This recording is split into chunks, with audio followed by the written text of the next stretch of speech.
Good morning student. देखो, आज का जो अपना इको का नया टॉपिक है वो है तिरछा कीमत प्रभाव। तिरछा कीमत प्रभाव अपन कह सकते हैं कि किसी भी वस्तु की जो स्थानापन्न और जो पूरक वस्तुएं होती हैं उनकी कीमत किसी दूसरे वस्तु की कीमत को कैसे प्रभावित करती है। कि इससे पहले अपन ने पढ़ा था कि कोई भी वस्तु है उसकी मांग कब संकुचित होती है, कब विस्तार होता है, कब उसकी मांग में कमी आती है, कब उसकी मांग में वृद्धि आती है।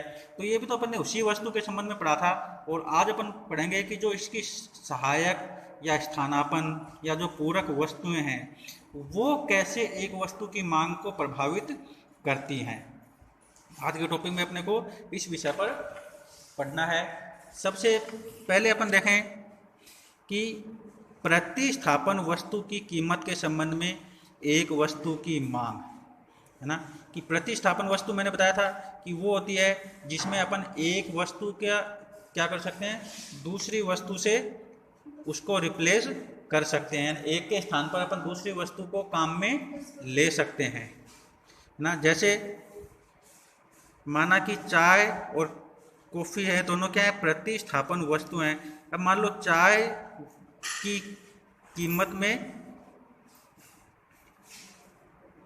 कमी होती है या चाय की जो मांग है उसमें वृद्धि होती है, तो उसमें कॉफ़ी का क्या फर्क पड़ता है वो अपने को इसमें देखना है। अब देखो, जब प्रतिस्थापन इसमें होता है कि जब प्रतिस्थापन वस्तु की कीमत में वृद्धि होती है। अब मान लो चाय का प्रतिस्थापन कॉफ़ी है, अब कॉफ़ी की कीमत में वृद्धि होगी है ना। कि जब कॉफ़ी की कीमत में वृद्धि होगी तो जो चाय की मांग है वो बढ़ेगी, यानी उसमें चाय की जो मूल्य है उस पर कोई फर्क नहीं पड़ेगा, चाय का मूल्य वही रहेगा, फिर भी उसकी जो मांग है वो बढ़ जाएगी है ना। तो अपन कह सकते हैं कि जब प्रतिस्थापन वस्तु की कीमत में वृद्धि होती है तो उसकी जो प्रतिस्थापन वस्तु है यानी चाय के बदले में कॉफ़ी, तो कॉफ़ी की मांग या चाय की मांग है वो अपने आप बढ़ेगी है ना। क्योंकि लोग क्या करेंगे, कॉफ़ी का कीमत बढ़ने पर उसका उपयोग कम कर देंगे और चाय का उपयोग ज़्यादा करने लग जाएंगे। अब चाय का उपयोग ज़्यादा करेंगे तो कीमत क्या होगी, कीमत नहीं, मांग अपने आप बढ़ेगी। अपन इसको इस रेखा चित्र से व्यक्त कर सकते हैं कि प्राइस वही बिंदु रहेगी, कोई उसमें चेंज नहीं होगा। अब पहले चाय की मांग थी इस बिंदु पर, अब कॉफ़ी का मूल्य बढ़ने से चाय की मांग बढ़कर उसी मूल्य पर कहाँ आ गई, यहाँ। तो इसे डिमांड एक पहले थी चाय की और अब चाय की डिमांड बढ़कर T2 लाइन पर आ गई है, यानी इसे अपन D2 के नाम से व्यक्त कर सकते हैं। पहला D1 जो सामान्य कीमत थी, प्रतिस्थापन वस्तु का मूल्य बढ़ते ही उसकी कीमत में भी क्या हो गई, वृद्धि हो गई। अब दूसरा है प्रतिस्थापन वस्तु की कीमत में कमी।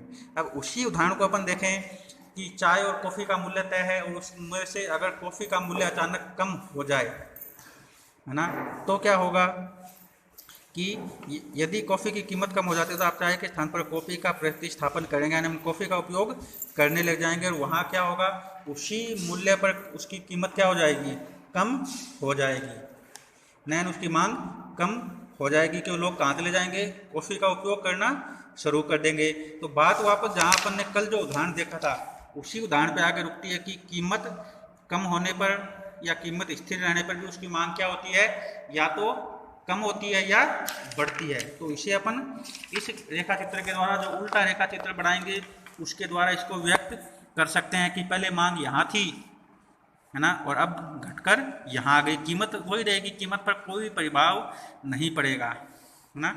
कि कॉफ़ी की कम हो गई और चाय की ज़्यादा है तो लोग कहाँ चले जाएंगे, कॉफ़ी का उपयोग करने लग जाएंगे।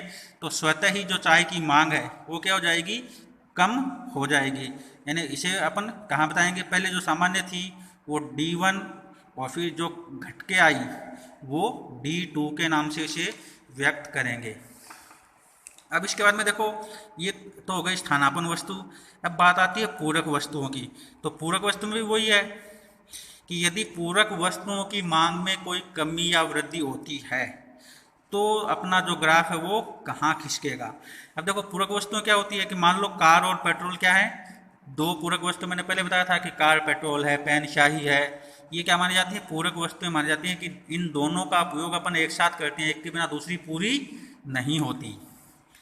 तो अब जिसकी मांग की जाती है उसे D1 से दिखाएंगे और जिसकी मांग में कमी आई उस काम को D2 के नाम से दिखाएंगे। जैसे मान लो पूरक वस्तु की कमी कीमत में वृद्धि होती है कि जैसे कार 800 की POP है तो कार की मांग बढ़ जाती है ना, कि क्या हो जाएगी, बढ़ जाएगी, और किंतु पेट्रोल की कीमत बढ़ जाती है। दूसरा, इसके विपरीत जब पूरक वस्तु की मांग में कमी आती है, अब पूरक वस्तु की कीमत कम होएगी तो उसकी जो मांग है वो क्या, जो पूरक वस्तु है वो बढ़ जाएगी। जैसे यदि कार के मूल्य में वृद्धि होती है तो लोग क्या करेंगे, कारों का उपयोग कम करेंगे, कम खरीदेंगे, और कम खरीदेंगे तो निश्चय ही पेट्रोल की जो मांग है वो क्या हो जाएगी, कम हो जाएगी। तो अपने को इसे भी उसी रूप में दिखाना है कि एक बार वृद्धि की ओर और एक बार कमी की ओर। लेकिन ये बनेगा उससे उल्टा कि ये दाएं से बाएं खिसकेगा, बाएं से दाएं नहीं खिसकेगा, वो दाएं से बाएं खिसकेगा, बाएं से दाएं नहीं खिसकेगा, है ना। उसके बाद में अगला टॉपिक आता है इसमें आय तथा मांग के बीच में संबंध, कि relation between income and demand, कि अपनी जो आय है वो किसी वस्तु की मांग को कैसे प्रभावित करती है, कैसे अपन उसको कम या ज़्यादा बता सकते हैं, कैसे उसको अपने को व्यक्त करना है। कि यदि हमारी आय में वृद्धि हो जाती है तो हम ज़्यादा वस्तुओं का क्रय करते हैं। सीधी सी बात है कि यदि अपनी सोर्स ऑफ इनकम बढ़ेगा तो हम क्या करेंगे, ज़्यादा वस्तुओं को उपयोग करेंगे, और अधिक आय का अर्थ है अधिक पेन, अधिक कमीज। यानी उदाहरण बताया कि ज़्यादा पैसे होंगे तो हम निश्चय ही क्या करेंगे, ज़्यादा चीज़ें खरीदेंगे। कि पहले अपन सामान्य में एक जोड़ी जूते खरीदते थे, अब अपने पास सोर्स ऑफ इनकम बढ़ गया तो अपन 2-3 जोड़ी खरीदेंगे। पहले एक शर्ट से अपना काम चल जाता था, अब अपन 2-3-4 शर्ट खरीदेंगे, है ना। तो ऐसे ही यदि अपन मान लो कीमत कम है तो अपन से सामान्य भोजन है वो करेंगे, और यदि अपना सोर्स ऑफ इनकम ज़्यादा है तो अपन क्या करेंगे, बेहतर भोजन का उपयोग करेंगे, है ना। अब देखो इसे क्या कहा जाता है, सामान्य वस्तु। इसको भी अपन क्रय के आधार पर 2 भागों में बांट सकते हैं। पहली सामान्य वस्तुएं और दूसरी निम्न कोटि की वस्तुएं, जिसे अपन कहते हैं इंफीरियर गुड्स या गिफिन गुड्स। अब देखो पहली है सामान्य वस्तुएं, कि सामान्य वस्तुएं उन वस्तुओं को कहा जाता है जिनकी मांग क्रेताओं की आय बढ़ने पर बढ़ती है ना। यानी वो वस्तुएं जो जिनकी मांग कब बढ़ेगी, जब क्रेताओं की आय बढ़ेगी, यानी उनका सोर्स ऑफ इनकम बढ़ेगा तो इनकी आय बढ़ेगी, और जब इनका सोर्स ऑफ इनकम कम होगा तो इनकी जो मांग है वो कम होगी। तो अपन कह सकते हैं कि आय और मांग में क्या पाया जाता है, धनात्मक संबंध पाया जाता है, कि दोनों एक साथ बढ़ेंगी और एक साथ कम होंगी। कि उपभोक्ता की आय कम होगी तो जो सामान्य वस्तुएं हैं उनकी भी मांग भी क्या हो जाएगी, कम हो जाएगी, और जो सामान्य वस्तुओं की आय मांग तब बढ़ेगी जब उपभोक्ता की आय बढ़ेगी। तो सामान्य वस्तुओं के संबंध में कहा जा सकता है कि सामान्य वस्तुओं के मामले में आय प्रभाव धनात्मक होता है ना। धनात्मक यानी वो बढ़ता रहता है, दोनों एक साथ बढ़ेंगे, एक साथ ही कम होंगे। अब देखो इसमें उदाहरण बताया कि क्रेता की आय में परिवर्तन होने से सामान्य वस्तुओं की मांग में कैसे परिवर्तन होता है ना। कि एक वस्तु उपभोक्ता है ना, कि वो क्या करेगा, धनात्मक संबंध का मतलब दोनों एक साथ ही कम होंगे, एक साथ बढ़ेंगे।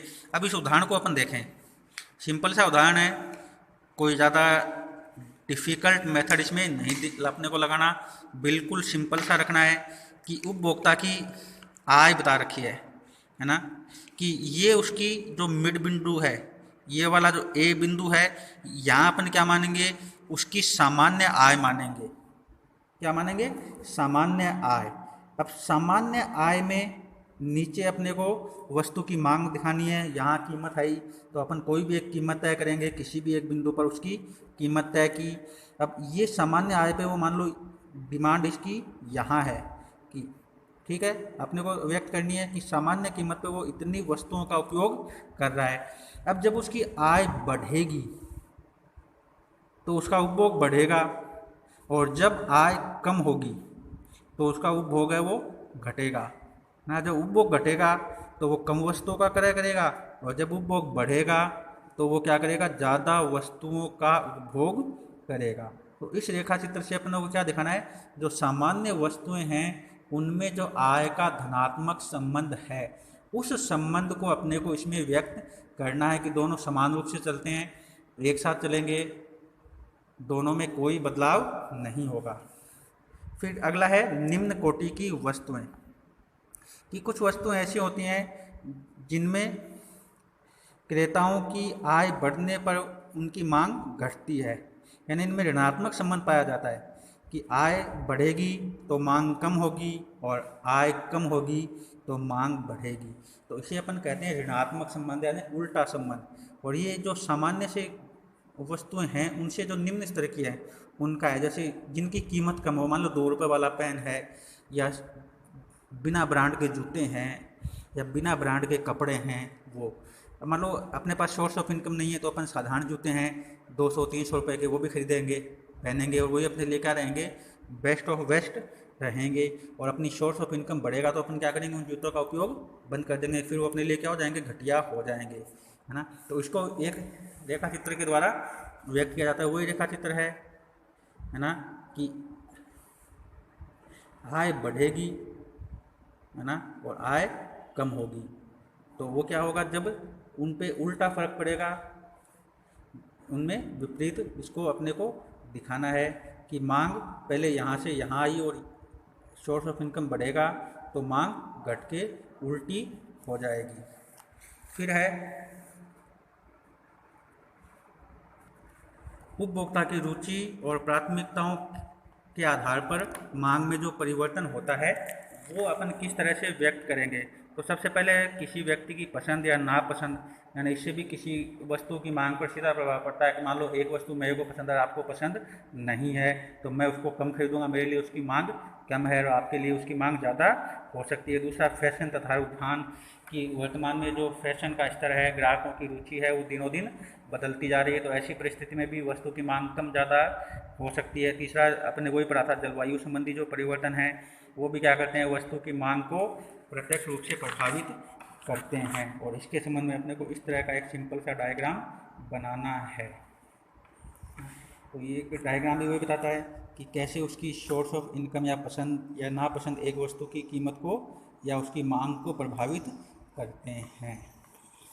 तो आज अपना ये टॉपिक है मांग संबंधित, ये पूरा हुआ। इससे संबंधित कोई क्वेरी हो तो आप मुझे ऑनलाइन, व्हाट्सएप, कॉल, किसी भी माध्यम से अपनी क्वेरी को पूछ सकते हैं। Thank you.